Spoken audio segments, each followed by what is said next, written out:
Sir, hair transplant surgery करताना पेशंटला anaesthesia दिला जातो. मग सर्जरी करताना जे काही 7-8 तास आहेत, पेशंट बेशुद्धच असतो का?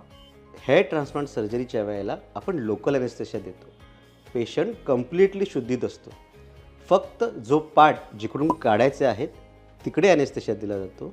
जिकडे परत ते ग्राफ्ट लावायचे आहे तिकडे ॲनेस्थेशिया दिला जातो. उदाहरण सांगायचं झालं तर जशी आपण दाढ काढताना आपण तिकडे ॲनेस्थेशिया दिल्यावर तो पार्ट सुन्न होतो, एक्झॅक्टली तशाच प्रकारचा ॲनेस्थेशिया आपण हेअर ट्रान्सप्लांटमध्ये देतो.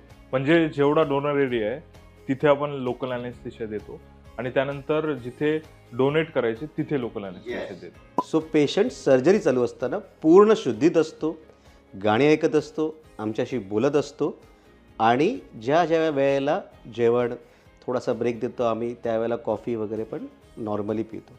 सो ही कम्प्लिटली सेफ प्रोसेस आहे अंडर लोकल ॲनेस्थेशिया.